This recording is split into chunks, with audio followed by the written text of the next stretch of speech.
Hey, what's up? We're in the next part. Please go check out the previous part to get your bearings. But a little bit of a recap on the previous part. I just want to rap about that for a little bit. I was telling you guys in the previous part about how it is that I came to a conclusion that I needed to leave my ex. I mean, I had been coming to that conclusion pretty much all throughout the relationship from month 6, but I've been struggling to leave. And remember, I told you guys about that random prognosticator KwaZulu-Natal that told my ex a very powerful man is going to give him a run for his money. And then I got to a place in my life at that stage where I was still with my ex, struggling to get out, really having a hard time in the relationship to get what I needed there. And my ex told, not my ex, sorry, but then my gut feeling told me that the only way that I'm going to be able to leave this relationship is if at all I leave my ex for another guy whose feelings for him are going to be overwhelming and all-consuming in comparison to what I feel for my ex, that I would not feel any iota of guilt or compassion to go back to him because it had to be done. Leaving had to happen, okay? I came to that place and I imagined that what it is that I basically gut felt at that stage was me being told that I needed to meet another boyfriend. I didn't realize that it was God that was saying, this is spiritual and you can't leave by physical means. You can't just make a decision out of your own willpower to dump a boyfriend, stay gone, exercise restraint and self-control to not go back, take a break for a few months and then date again until you get married. What I didn't realize was that God was rather telling me that you're gonna have to get out of this from being spiritually released, set free. But I don't know. So, however, because I came to a conclusion that I needed to leave my ex for another guy, even though I never wanted to do that, I wanted a break in between, okay, so that I would be healthy mentally to enter into a new relationship, healed, scars and everything having been bandaged first, for crying out loud. Plus, I was in a relationship for 5 years, and this time around I wanted to make sure that whoever it is that I end up with is my husband, because I was tired, or I didn't want to add to my body count. My ex was the 5th guy I'd ever slept with, and I didn't want to enter number 6, right? I just was not comfortable with that. So basically the Holy Spirit was convicting me of a lot at that stage, but I was still ignoring him. I had heard the gospel somewhat at that party, continued to Google, never really actually got saved. I, however, was starting to pray, but I never actually really got saved because I was still in the world. I was lost. I'm not surrendered. I had prayed a prayer of salvation, but I'd never surrendered. So all of y'all who think you're born again just because you said a sinner's prayer, guys, it really doesn't work out that. It doesn't work that way, okay? I hadn't surrendered. So here it is that I'm convicted by the Holy Spirit. There was a lot of spiritual, therefore, presence around me. Whether or not you are indwelt by the Holy Spirit or the Holy Spirit is from without you, convicting you of sin, just his presence alone is enough to really wreak manifestation havoc in demonic activity. My ex was at that stage dabbling with stuff. He was messing with me using that stuff, and he was trying to also use it to improve his life. I told you that one time he came to my apartment with a car and a whole wardrobe haul, and it happened literally overnight. And I now today have come to conclude that he had done some ritual to get money, to get a business deal proliferated. That's why he was able to suddenly just go out like that, right?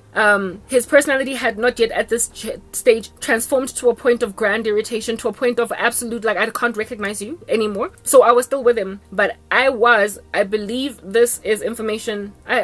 Please tell me, God, that this was not erased. No, it was not. It was in the footage that was deleted. I'm gonna get to that place. We had started using condoms, but I'm gonna get there, okay? Because I lost that footage. I was speaking for all of 40 minutes and I lost it. Now I realize I actually didn't cover it, so you're gonna have to hear it. Nonetheless, here is what is that I'm busy thinking about, right? And then I got booked on training, negotiation skills. I still remember the training. I still remember the training. And if the guy that I met there is watching this, because weekends almost done himself. The training was negotiation skills, okay? I rocked up late. I was huffing and puffing. Literally, it was just so uncouth of me. Because I went first to the office. My colleague was like, "What are you doing here? You're supposed to be in training." And then I ran. MTN had these 2 buildings next to each other. One was in Constantia, the other one was 14th Avenue, the main innovation center. I worked at the innovation center. Training was in Constantia, so I had to literally drive out of the premises and then to Constantia. So I was late and I was running and stuff, huffing and puffing and blowing the house down like the big bad wolf. And I was my face is very oily, so I had these dots of sweat on my nose when I opened the door. I got training literally about an hour late. Okay, thankfully the facilitator was a sweetheart and a darling, so she didn't like give me shade, pass me attitude, or even embarrass me in front of everybody. She was like, it's okay, right? So I walk in, and you know, the layout of the tables was such that every table was already populated, and there was only one table open where there were chairs in it, and there were these two guys sitting there. So it was at the far extreme, like, of the room, the very far end of the room. So I had to walk in front of everybody. The walk of shame was, sorry guys, sorry, to go sit down. But to make me feel comfortable, at rest and at ease, there was at that distant table where there were these two guys chilling, sitting there. A guy stood up, right, and pulled out a chair for me, basically to be like, relax, it's okay, you don't have to be all flattered or flustered from your obvious late state because you were clearly running. Relax, it's cool, come sit here. He basically gestured to say, come sit here, it's okay. And yo guys, from a distance, I've got an eye issue, right? So I've always been kind of farsighted, can't really see properly, but you could see from a distance that was a handsome man. He was tall. I'm tall. I'm 1.75 meters tall, and that guy towered above me despite me wearing heels. That was rare much, okay?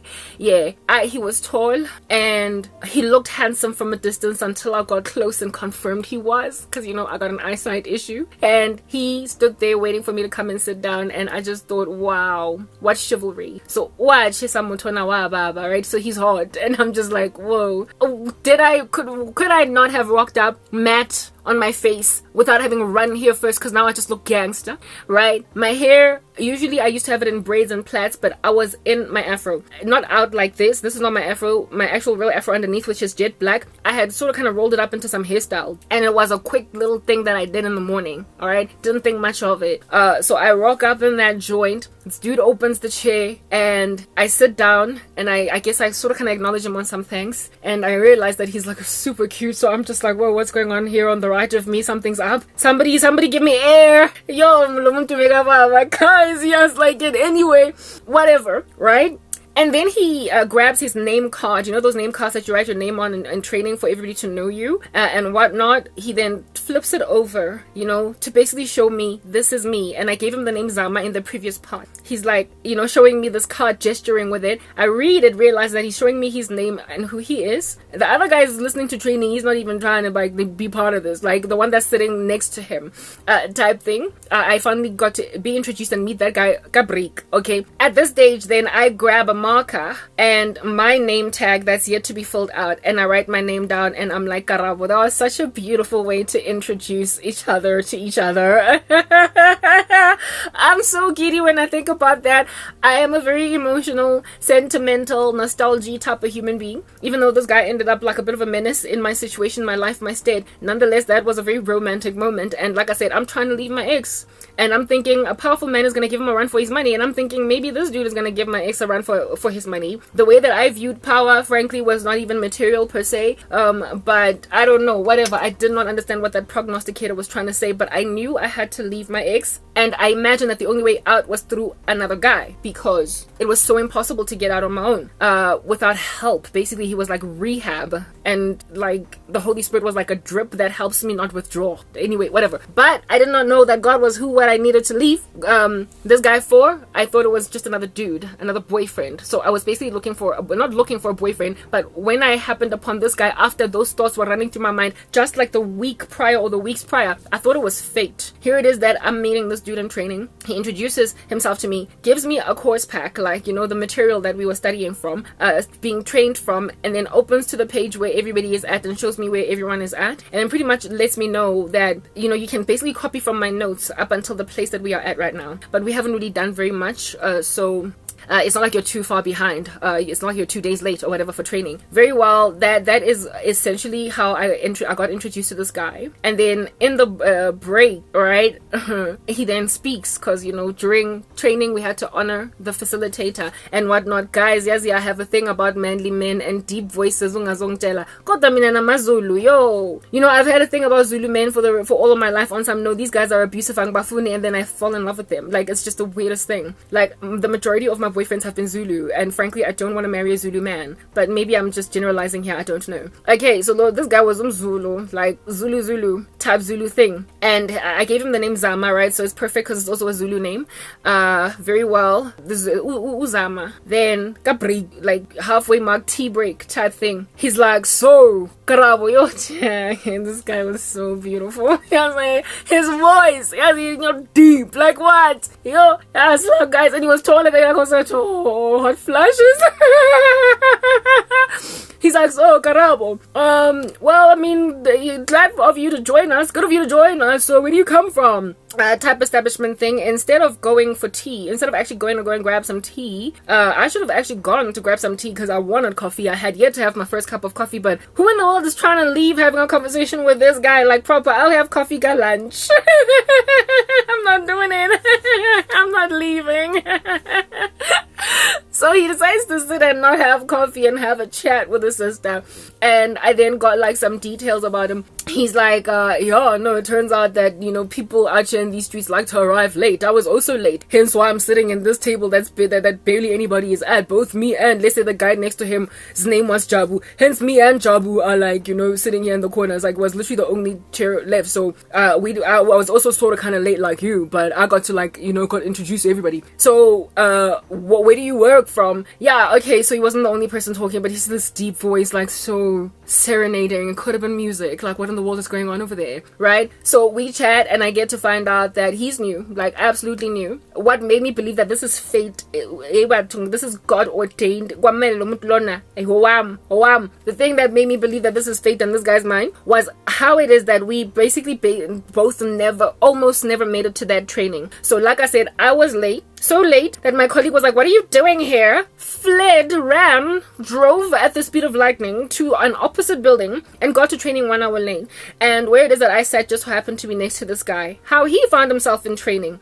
He was brand spanking new in the company, and his boss had some kind of a last minute thing that he got called to, and his boss was supposed to be the one coming to training. I actually knew his boss. I later came to know that I knew his boss because his boss was he used to work in our main building, and then they moved the account managers over to that of his particular department over to the next door place. It turns out that in the time that he moved over, he got promoted, because at the time that I knew his boss when he was working in our building, he was just an account manager. So it looks like he got promoted to a, what do you call this thing? Like a key account manager, like the dude who is the boss of the account managers. Okay, very well. So yeah, I knew his boss. He was also like a young guy, but nonetheless, whenever that boss guy got pulled out of that particular training, he got pulled out of it because he had to be somewhere. He was called into it real quick, and he was like, oh my goodness, we've already paid for training, and I don't want to have to reschedule this. I don't want the cost center to charge against my department. So Zama, you over there, new guy, I mean, you do have to, get your hours for your KPIs of training. Would you mind going to this training for me? Please go to this training for me. I feel like it would be beneficial for you. So yeah, let this be one of your first ways of training. So essentially, this dude was in his first week of employment at MTN, and his boss couldn't make training, and so his boss told him to come in for him. And he also was told that morning that I'm about to training because I've been pulled in, so he was not going to make it either. And he was also similarly late, but not nearly as late as I was. Perhaps he was like half an hour late and I was an hour late, right? So just enough for me, those facts, when they came together, I was like, oh my, I guess God does exist. Maybe this is the guy. Remember, I went to a party where some friend of mine done told me that I got soul ties and I'm married to 10 guys. 5. Right? All the guys that I ever slept with, type thing. And then I'm thinking I'll never get married. And then next thing, I pray. I started praying, right? I started praying because of that little evangelistic endeavor at the club. And I imagined that this was my answered prayer. I also had these thoughts in my mind that only way out of this is out of this relationship that I'm in with my boyfriend is to another guy. And the next thing, I met a guy in training that wasn't supposed to be there. I almost never made it. And because we were both late, we ended up sitting in the same place. And I was like, women, you will make it fit. Like, you will make it fit even though it don't fit. So yeah, I'm chatting with this dude, find out how he found himself got training type establishment thing, and that's the conversation we had. And then he then looked at my hair and was like, you've got such beautiful hair. So here is this guy busy complimenting a sister. And like I said, my afro was out, and he was like, you've got such beautiful hair. It's actually quite refreshing. It's almost as if though he was kind of lamenting against weaves or whatever. I don't care. And I was like, oh, thank you very much. It's ironic because frankly, I want want to put it back inside some plaids because it's so high maintenance, but thanks, like, appreciate it type setup thing. We had this conversation, like, just basically getting to warm up and know each other as colleagues that are working in the same, that are sort of kind of being trained together. And then tea time ended, and at this point my heart is like boom boom, like boom boom, like boom boom, like boom boom. Okay, like, I've got a mad crush on this dude. I'm flustered. You get my point. I am flustered and I'm nervous, and I'm thinking, whoa, what's going on? So that training lasted 2 days. It was a 2-day training, and because of how much this guy was, I can't really say, was he flirting? Yes, he was flirting, but he was very engaged with me the entire time. Maybe he was just like, she's a nice girl, whatever, so we're gonna chat. Or he could have actually been flirting. The fact that he did not ask for my number at the end of that whole thing, or even look for me, I was disappointed. I was like, oh guy, just like that, so pela ganjena, training it fella just like this, just like that. This is what we're doing? Really? Anyway, whatever. So the second day of training, we now had to do role play, negotiation, like employing basically all the training that we had gained. And this dude was like, I'll partner with you, Karabo. Like, he chose me. So the dude that was sitting with us had to go and partner with somebody else. And during the role play where I was the negotiatee and he was the negotiator, as I'm busy talking to him, he froze. Like, his whole facial expression changed. And it's like he entered into a space where he was like, whoa. It's almost as if though he was thinking in his mind, she's so beautiful. Something in him froze to a point where he started to stumble over his words, even though he was quite an eloquent guy. And I had to improv the way he was so choky, like pretty much add words onto it on some, okay, it's time to respond now, guy. And then he responded, at which point I was like, this guy likes me. He likes me so much that he literally got lost in my eyes when I was talking to him. He's gonna ask for my number at the end of this thing, I'm pretty sure. This is it. This is the guy. We get along. And on top of that, both of us we're smart, with this and that, we're compatible. Like, it's proper, like, it just makes sense. Yeah, zama kimo moto training ya fella, bye, okay, see you around. What are you doing? Like, why are you letting me go? I was so flustered over Zama that I was like, I'm not letting this guy go. Foster, that was God's grace, frankly. I was supposed to just let it go at that stage, but instead I knew Zama with his surname, so I looked for him on Facebook.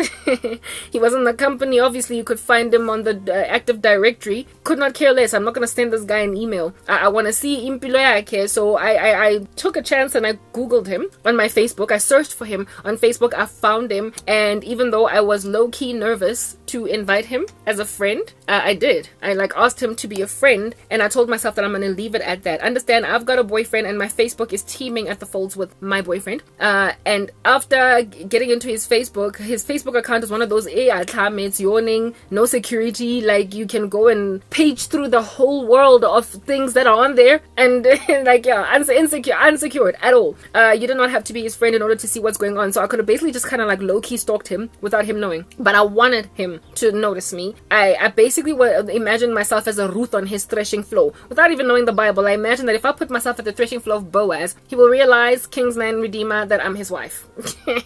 I wanted to get married, and I was like, this guy's perfect. In his Facebook, I found out that he had a kid. Alright?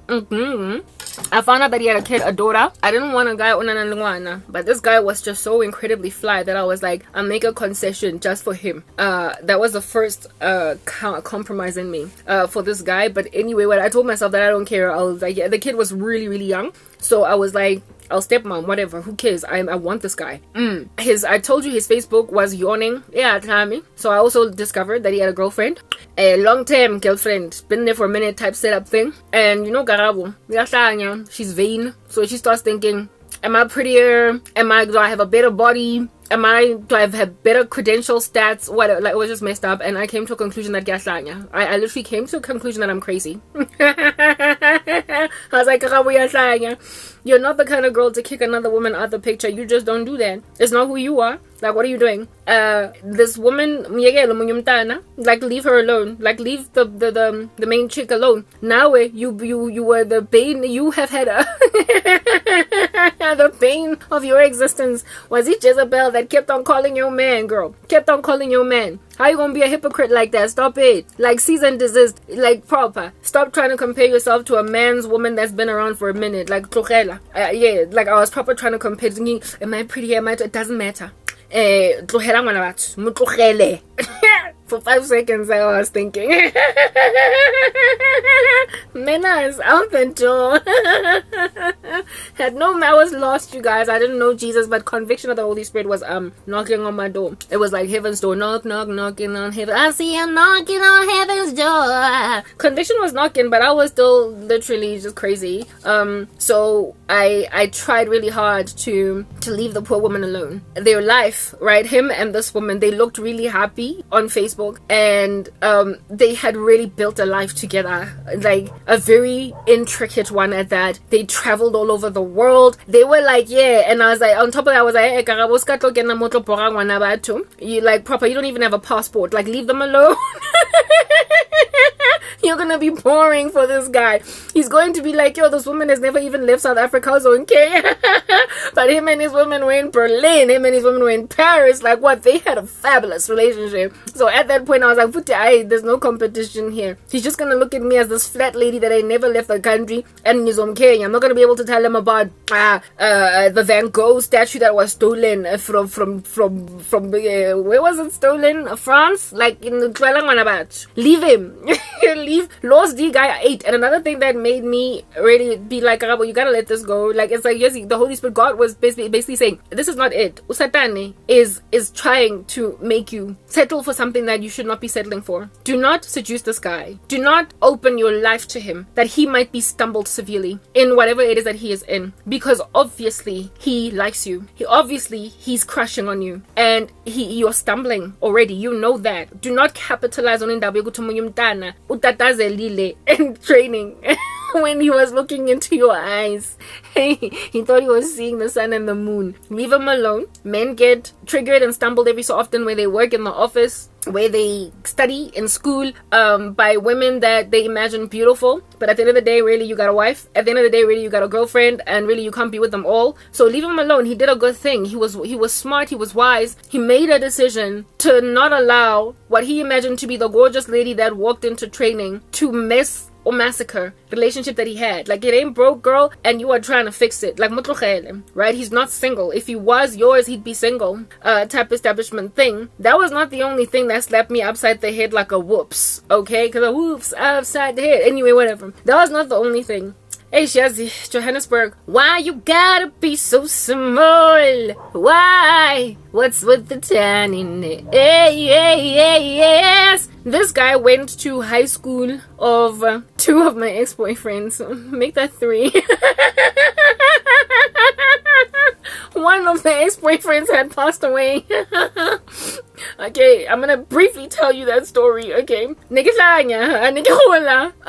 When I was 16, I decided that I'm gonna start dating. I want to know what it's like to kiss, right? And I was not even like really sure what in the world it entails to be in a relationship. So for me, it was like, insofar as I'm just like kissing a boy and I like it, I'm good. So the first dude that, when I was ready to finally get kissed, that asked me out, I was like, ugh, okay. I didn't like him. I went on a holiday, like school holidays, with my cousin to go and visit a cousin of my cousin. Like, she was not my cousin, but she was my cousin's cousin. You know how that works, right? Ramochakela, go Leondale. And yeah, well, during that same holiday, we hung out with the boys that lived in that hood. And boys in the hood, get it? Anyway, hanging out with the boys in the hood. And I met the guy that would in the future be my first love, and the guy who broke my virginity first. And I thought he was cute. He was adorable. He had these like yawning dimples, blah blah whatever. But he was busy making out and smooching with the girl, the girl who lived there, that was my cousin's cousin. So I was like, okay, I guess he's off limits, whatever. And then later that same day, another dude rocked up, and he was tall and dark. And because I'm tall and dark, everybody was like, you guys would look really good together. And this guy had a crush on me, like mad feelings. And so like he like pursued me. And since everybody was like, you guys should be together, I was like, okay. So he asked me out, and I was like, I've never had a boyfriend before, so I guess, okay, you'll be my boyfriend.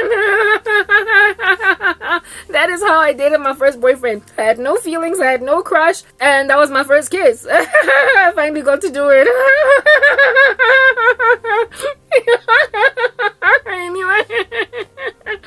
Anyway, I didn't like him though. However, the other dude that I met first, I was busy snuggling and snooching with my cousin's cousin. It turned out that he liked me, and he told my cousin, he was like, look, okay, fine. So I might have met, let's say my cousin's name was Posy. He was like, okay, fine. So I met Posy first, but Posy and I were just like making out. I wasn't trying to make a girlfriend out of her. I like your cousin. Like, come on. They said my cousin's name was Rara Rara. He was like, Rara Rara, come on. I'm not really feeling Posy. I like her. She's fly. I like her. Like, as in I want to make her my woman.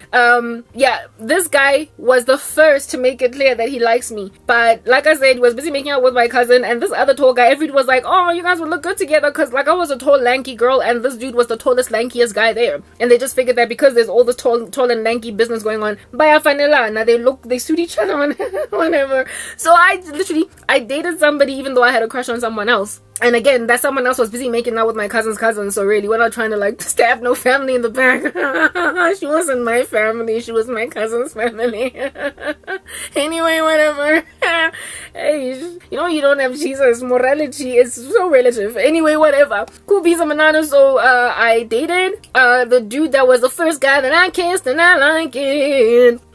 For like 5 seconds. I was just, oh goodness gracious. Yeah, no, but like we pretended we were friends, me and what name did I give him? Zumzozo, man, the guy that was busy making out with Posy, right? He, Zumzozo, because we had feelings for each other and they were like quite haughty, we stayed friends, we contacted each other, we used to call each other every single day. Like every single day. My first love ever, that was him. Every single day, and we pretended that it was a friendship. He was friends with the guy that was my boyfriend. Let's call my boyfriend Bazi. Yeah, no, he was friends with Bazi. And my boyfriend, my this guy that would soon become my boyfriend, used to make out with my cousin's cousin, who was Posy. And now Zazi, who was the guy that would ultimately become my boyfriend. Him and I pretended that we just we just peoples. We just good peoples. You know, he's my boy and I'm his girl. That's all, we friends. But we were obviously in love. And we called each other every single day, and it got to a point where we basically schemed and plotted. We were like, we have to be together. So this friend of his, we were like, I'm sorry, like it hurts, because he was like such a sweet guy and what have you. But look, we like each other, so we're gonna be together type thing. And he was like, he's my boy, I'm also hurting my boy, so I guess we're gonna take the bullet together. And yeah, look, I broke up with his boy Bazi, you know, on his birthday. Like, who does that? Like, on his birthday I dumped him. I remember he called me afterward. I called him, I was like, it's over, it's done. He was like, today's his birthday, why did you? I was like, don't come act holier than thou, sanctimonious, self-righteous. Yeah, because we all agreed that I'm gonna leave your boy and then we're gonna start being together. So yeah, I did stuff like that. He was my first love.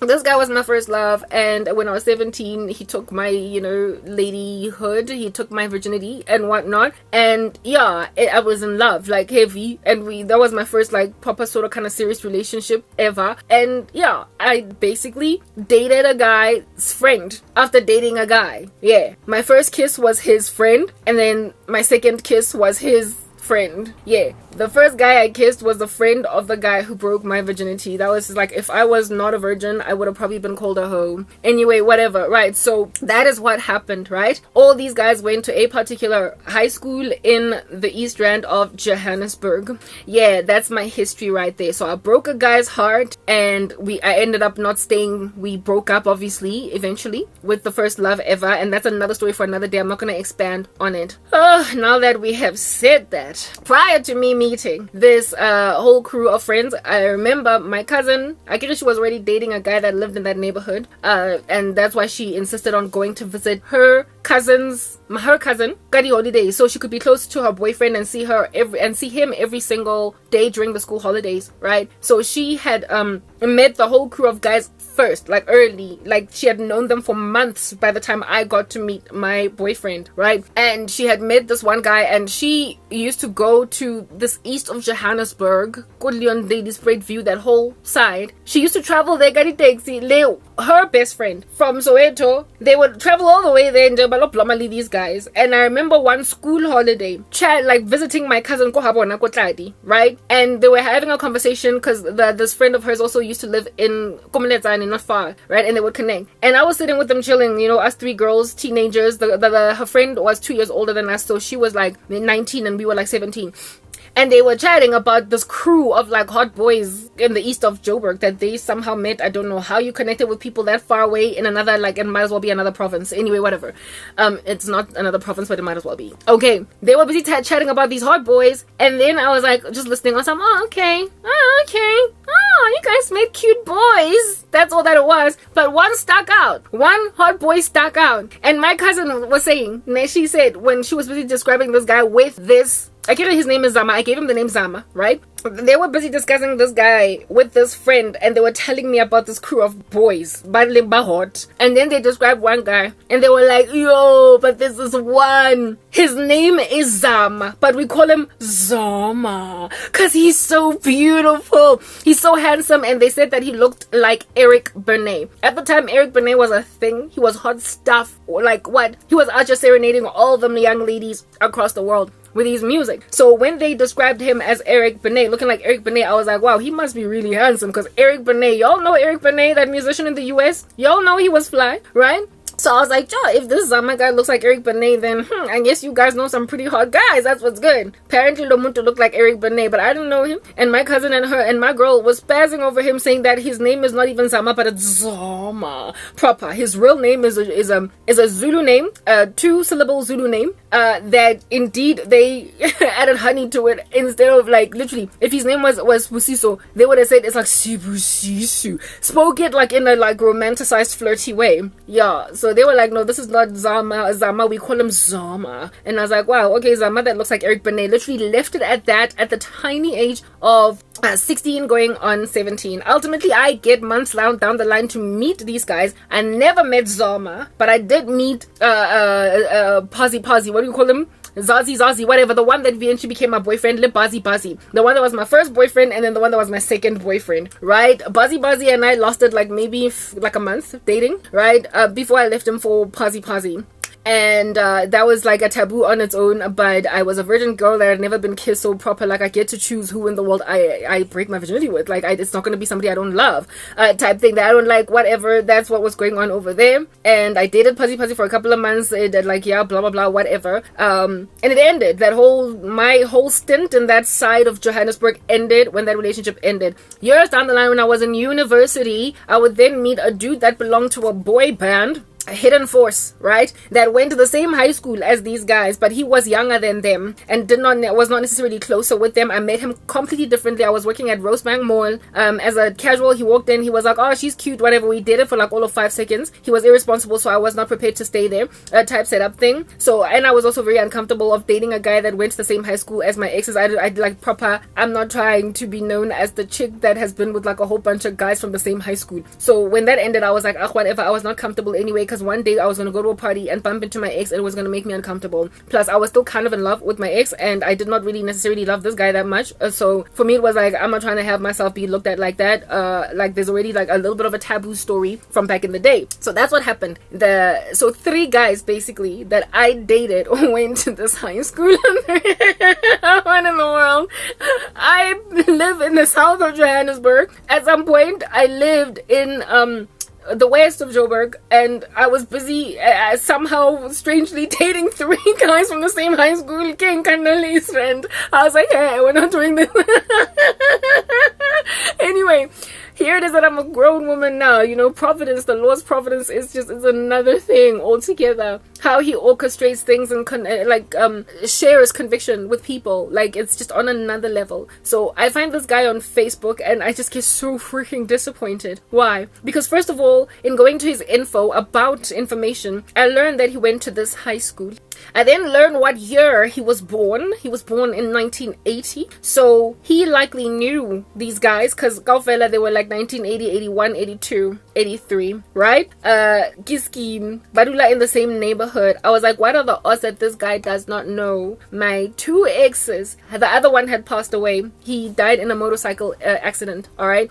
So I was like, what are the odds that these guys don't know my 2 exes? I don't want to date a guy that like people from long ago, dirty laundry, gonna be like, yo, this girl, she was my girl first, and then my girl. I just did not want that reputation. I did not want that issue. But I liked this guy so much that I was literally proper trying to pretend that it's not even a thing. It would never have worked out. Lo and behold, I go inside this guy's pics. and I find out that he's actually quite tight with my first ever boyfriend, the one that was like, oh, kiss the guy, you know, like